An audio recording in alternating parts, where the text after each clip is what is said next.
من كام يوم كده كنت نزلت شورت بيتكلم عن احداث حصلت ليها علاقه بمحاوله تحريف القران ونشر نسخه مزيفه منه، واتكلمت بقى عن الدور العظيم اللي عمله الشيخ الحصري لاحباط المحاوله دي. لكن طبعا نظرا لانه في الاول وفي الاخر عباره عن شورت، فانا ما قدرتش اقول كل التفاصيل الممكنه وحكيت الخلاصه بس. ونظرا برضه لان خانه التعليقات مفتوحه عند اي حد وممكن اي حد يكتب رايه في اي حاجه من غير ما يكون شاف بس 10% من الفيديو، فقلت بقى ايه المانع ان احنا نفرد فيديو طويل نحكي فيه القصه الكامله براحتنا بالتفاصيل كلها من طقطق لسلام عليكم.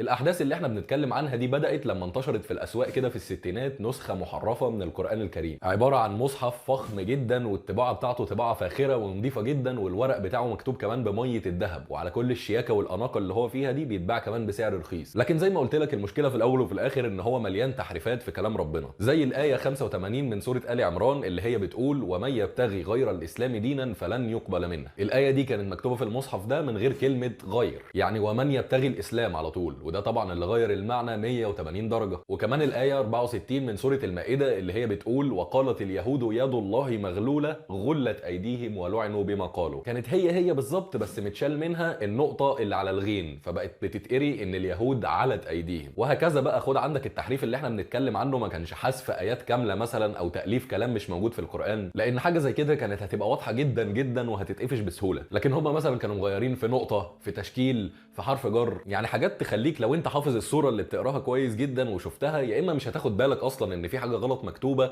يا اما هتبتدي تشك في حفظك انت وتسال نفسك هو الكلام ده كان مكتوب كده فعلا في القران؟ ويا عالم بقى كانوا ممكن يعملوا ايه بعد كده؟ هو مش منطقي ان القران يقول على اليهود علت ايديهم، ولا ان اللي يبتغي الاسلام هو اللي مش هيقبل منه، بس في حاجات تانية كانت ممكن تعدي وكانت ممكن مع الوقت بتاثير الفراشه ما نعرفش ايه اللي يحصل. ومش كل اللي هيكون بيقرا المصحف ده برضه هيكون حافظ القران كله، واي غلطه هيطلعها بسهوله. ممكن يكون حد لسه بيتعرف على الدين جديد مثلا، او حد لسه بيبدا يحفظ القران. المهم بعد ما النسخه دي انتشرت بدا علماء الازهر يجتمعوا مع وزاره الاوقاف، والرئيس جمال عبد الناصر اجتمع مع وزير الارشاد القومي وقتها اللي كان اسمه عبد القادر حاتم عشان يشوفوا حل للمشكله دي ويقضوا على اي محاوله تانية لتحريف القران في المستقبل ويحكموا عليها بالفشل من قبل ما تبدا. فساعتها عبد القادر حاتم قال لجمال عبد الناصر ان هو عنده الحل، لان كان في راجل اسمه كامل البوهي كان شغال في الاذاعه المصريه وقدم سنه 57 فكره مشروع مدروس لعبد القادر حاتم. المشروع ده كان عباره عن انشاء محطه اذاعه للقران الكريم، لكن الفكره دي ماتت في ساعتها ومحدش اهتم بيها واتدفنت في الادراج، لغايه ما عبد الناصر كلف عبد القادر حاتم ان هو يلاقي كامل البوهي ده تاني ويجيبه عشان فكرته تبدا تتنفذ. لكن واحده واحده بقى، هو مين اصلا كامل البوهي ده؟ في قرية في محافظة المنوفية كان أبو كامل البوهي واحد من الشيوخ الكبار في القرية اللي هم عايشين فيها دي، اللي الناس بتقعد كده تتلف حواليه عشان يتعلموا منه الدين أو يطلبوا منه الفتوى والنصيحة. وده بقى هو نفسه اللي شجع كامل ابنه إن هو يحفظ القرآن كله من وهو صغير، لأنه كان نفسه يبقى في مكانة زي اللي هو شايف أبوه فيها. ولما كبر دخل كلية الآداب عشان يتخرج منها سنة 1953 ويشتغل مذيع راديو في الإذاعة المصرية في برنامج ديني، عشان بكده يبقى معاه مساحة أكبر بكتير لدعوة جمهور أكتر برضه بكتير، مش مجرد شيخ محدش يعرفه في الاول وفي الاخر غير اهل القريه بتاعته. ونرجع لمرجوعنا بقى، زي ما قلت لك سنه 57 كان كامل البوهي جات له فكره انشاء محطه اذاعه للقران وعرضها على وزير الارشاد القومي، لكن زي ما قلت لك برضه من شويه محدش اهتم بالفكره ولا حد رد عليه واتدفنت في الادراج. راح واخد بعضه كامل البوهي وطلع على دوله يوغوسلافيا اللي هي ما بقتش موجوده دلوقتي واتفككت لاكتر من دوله زي صربيا وكرواتيا والبوسنه والهرسك وكام دوله تانيين كده. المهم لما رحلته دي خلصت سنه 64 ورجع على مصر، لقى في انتظاره على طول عبد القادر حاتم بتكليف من عبد الناصر عشان يبداوا في تنفيذ الفكره بتاعت محطه الاذاعه دي فورا. وكانت الفكره كلها عباره عن محطه اذاعه بيتقري فيها القران على طول بدون اي برامج او مواد تانية في المحطه، واتفقوا مع بعض ان هي هتشتغل لمده 14 ساعه في اليوم على فترتين، الفتره الاولى من الساعه 6 الصبح للساعه 10، والفتره الثانيه من الساعه 1 الظهر ل 11 بالليل. سامعك وانت بتقول لي دلوقتي امال فين يا عم ادهم الشيخ الحصري في القصه دي كلها وايه دوره في الاحداث؟ اقول لك بما انك سالت وكويس انك سالت، فخلينا نشوف خط الاحداث من الجنب الثاني.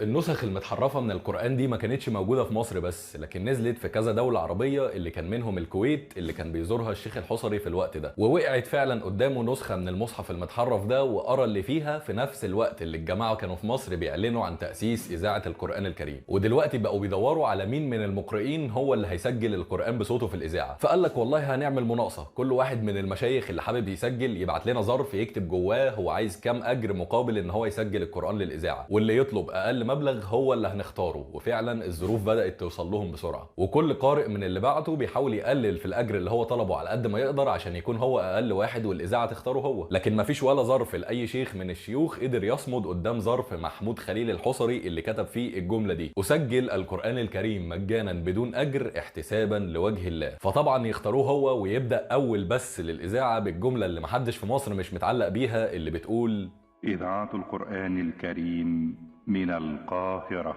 ويوم 24 مارس سنة 1964 ده كان بث تجريبي ذاعوا فيه سورة البقرة وآل عمران، عشان تاني يوم 25/3/1964 يكون هو ده يوم البث الرسمي لإذاعة القرآن الكريم من القاهرة. وفضلت المحطة على كده شغالة بصوت الحصري لوحده لمدة تقريبا وصلت 3 سنين، لغاية سنة 67 لما كانت المحطة حققت نجاح وصيت كبير جدا، وبدأ ينضم له مشايخ كتير زي محمود البنا وعبد الباسط عبد الصمد والمنشاوي وغيرهم كتير من اللي أكيد أي حد بيتفرج على الفيديو دلوقتي القارئ المفضل بتاعه واحد منهم. وساعتها من كتر الفرحه الناس والصحافه في كل حته كانوا بيروجوا للي حصل ده على اساس ان هو الجمع الثالث للقران، بعد ما كانت جمع مرتين قبل كده، مره في عهد سيدنا ابو بكر ومره في عهد سيدنا عثمان بن عفان. وبيقولوا ان المره الثالثه هي الجمع الصوتي بصوت الشيخ الحصري، وان محمود خليل الحصري في ناس سميته كمان هو عثمان هذا العصر، بعد العظمه اللي هو عملها طبعا لما سجل القران كله بروايه ورش عن نافع وحفص عن عاصم وقالون عن نافع وروايه الدوري عن ابي عمرو البصري والمصحف المعلم والمصحف المفسر وبالترتيل وبالتجويد. وكل ده زي ما قلنا كان ببلاش لخدمة القرآن بس. وكمان كان محمود خليل الحصري هو أول واحد في التاريخ يقرأ القرآن قدام الأمم المتحدة بعد ما طلبت منه كده وفود الدول العربية والإسلامية اللي كانت موجودة ساعتها. وفي قصة كده حكيتها بنت الشيخ الحصري عنه، وهي إن كان كل ما ينزل قريته اللي هي شبرا النملة في محافظة الغربية كان في شجرة معينة كده كل ما يوصل عندها بينزل من عربيته ويبدأ يمشي لغاية ما يتجاوز الشجرة دي وبعدين يرجع يركب العربية تاني. ولما اتسأل عن تفسير الموضوع ده قال إن هو زمان اتم حفظ القرآن اصلا تحت الشجرة دي، فدلوقتي بقى بيستحي ان هو يعدي من قدامها راكب. وتوفى شيخ عموم القراء محمود خليل الحصري يوم 24 نوفمبر سنة 1980 بعد ما شفنا كلنا انه كان ادى الرسالة بتاعته على اتم صورة.